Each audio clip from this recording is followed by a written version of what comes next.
could get tennis neck this summer watching the news. The Strait of Hormuz is open one day, closed the next. There's a peace deal. There isn't a peace deal. It is exhausting, but then again, it's been pretty exhausting for about a year and a half now. So we bring something a little more hopeful today in this late June episode of Faithful Resistance. It revolves around a new organization and an acronym that we're starting to hear about in Unitarian Universalist justice circles, and that is UCAN, the UU Colorado Action Network. We're really excited to talk about a new venture in Colorado for Unitarian Universalists that actually just a few weeks ago we talked to Reverend Ruth Reinhardt about, but boy, this organization has really taken fire. And so we're talking to the other leader of the Colorado UU Statewide Action Network, who is Reverend Lydia Ferrante Roseberry. And I understand you guys are just going forward full speed ahead. But let's start with the basics about what is the Colorado UU Action Network. Yeah, thank you so much for inviting me. First of all, Chris, I really, really appreciate the opportunity to talk about this and to be engaged in this work. The UU Colorado Action Network, or UCAN, was founded just a couple of weeks ago. I guess our founding meeting was at the end of May. And we are one of 28 either fully formed statewide action, UU statewide action networks, or in formation like us. But it's really kind of taking off across the country to have these statewide gatherings of Unitarian Universalists, statewide organizations that help our congregations really amplify our Unitarian Universalist voice, build relationships with each other, and really bring the kind of social justice and social action work we need into each of our states, as well as connecting with the national programs like UU The Vote and Side with Love. And so they're very linked with Side with Love, but it becomes an individual statewide opportunity to be engaging. I think people are going to be, or if they aren't already, so excited about this because we're not all in enormous congregations, but we all have great passions that we want to express in social justice. And this gives us more numbers, more power. Absolutely. I'm assuming that's where you were coming from, but where were you coming from? Yeah, Reverend Ruth and I were both noting that there are a lot of UUs in the state who are very, very engaged, or maybe an individual social justice council in a particular congregation. But what we're not seeing is the joint amplified voice of Unitarian Universalism. And today was our first steering committee meeting. And the other thing we were talking about is, what about those UUs in these remote parts of the states who might just be members of this state, who might not have even their own little social action network to be connected to?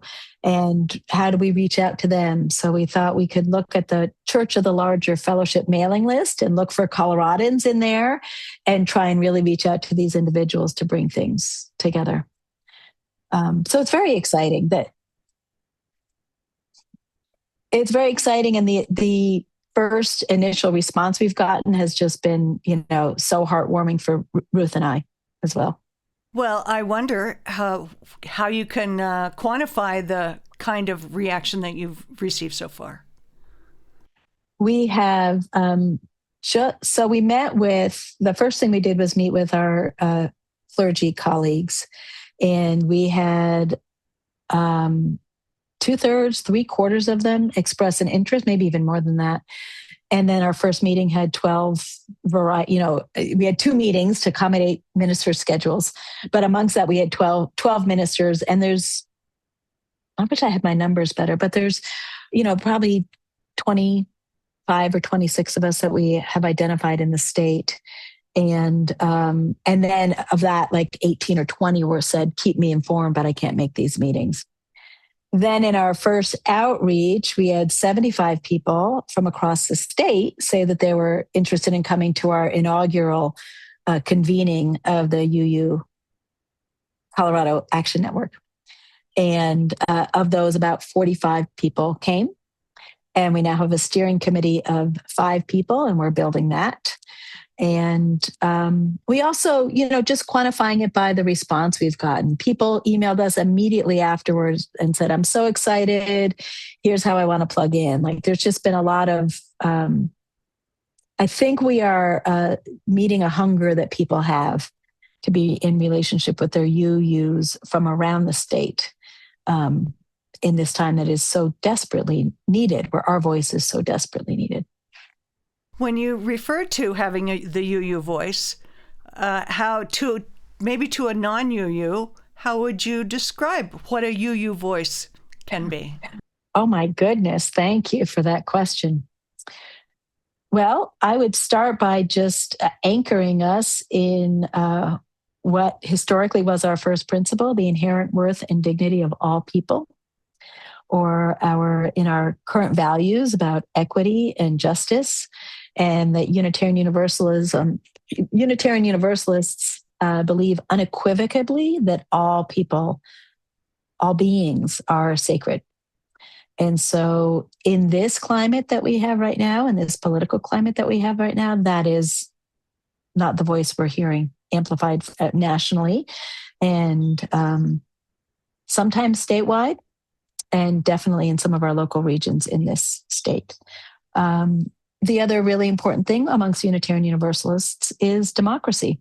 Our congregations were founded on a democratic principle, which when we were founded, part of the reason people came to this country was for religious freedom. And part of that religious freedom was a democratic process for religious organizations, which we also believe is a democratic process for how governance happens statewide and nationally.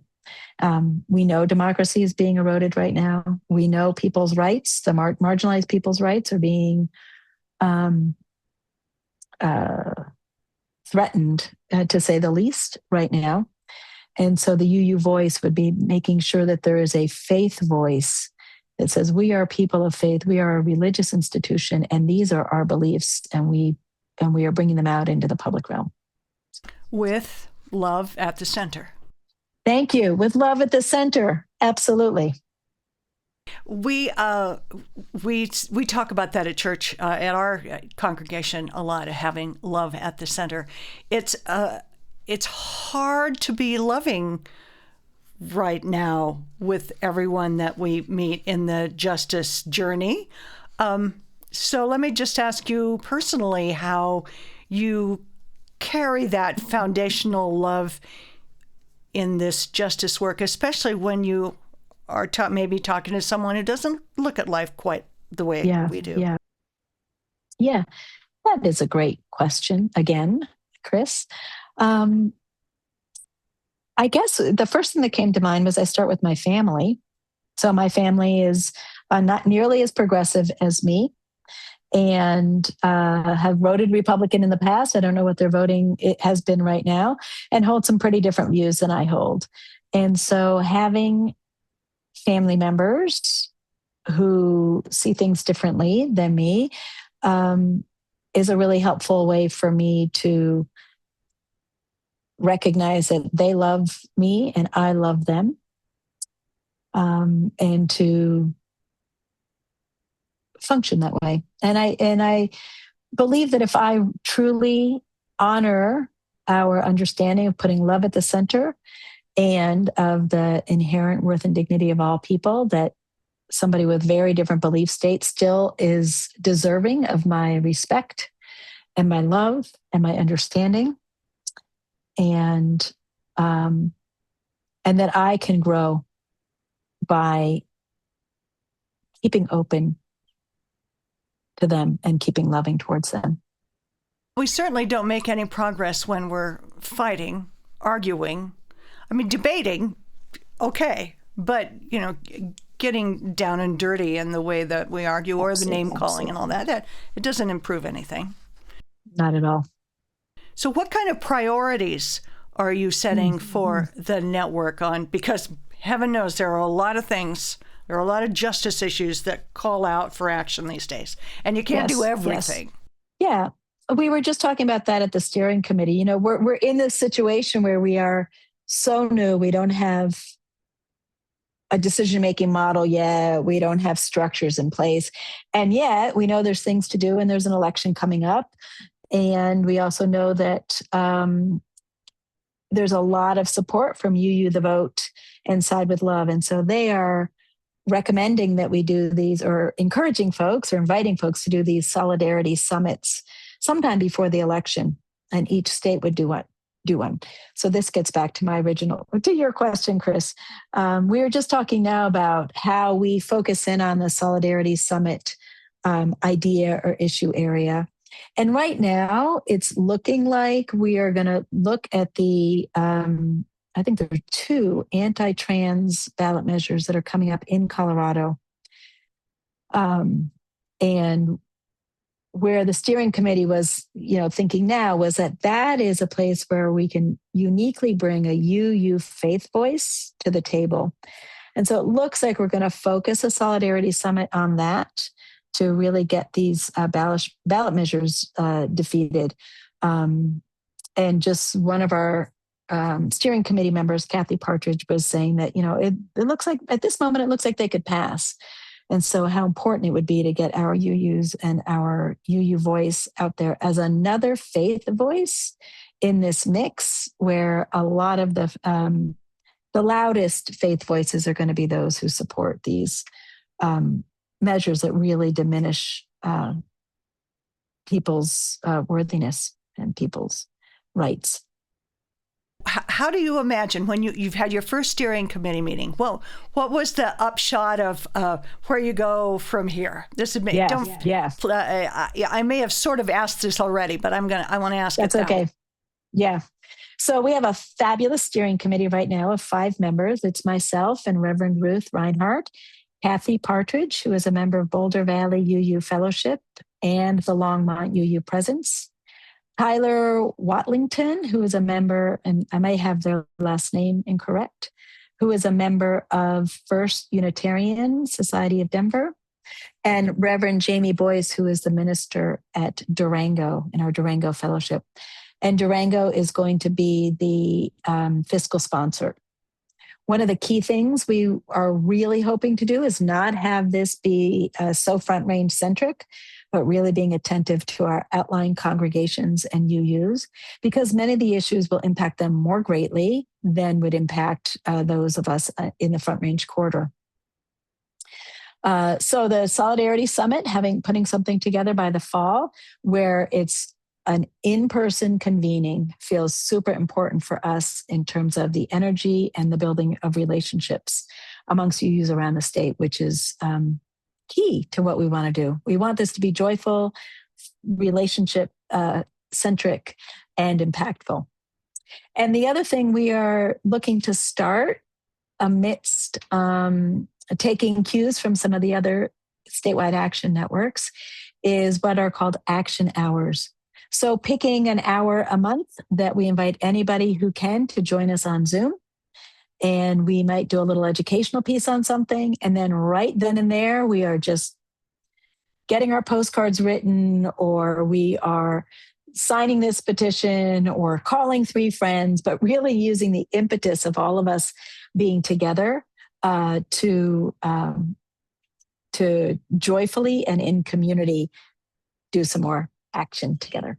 I hope there's music at the Solidarity thing. There will be, no doubt. I mean, my husband and I have written a couple of protest songs already, and I know we're not the only ones. But it's such a key way to get people on the same page. This is a complete left turn, but Steve reminds me that we saw recently that in the Pentagon, did you see this? That they're no longer recognizing. Reduce the list of recognized religions, and that UUs don't make the cut anymore. Did you see that? I'm sorry. I did see that. It's the first time I've been in a room with a minister to be able to ask that question. I'm glad Steve remembered. Yeah. What did you think when you saw that? I was shocked. I heard about it at a coalition of UU statewide action networks meetings. I heard the United Church of Christ was taken off. Again, our liberal Christian cousins, and I know that the UUA is already engaging in lawsuits around that.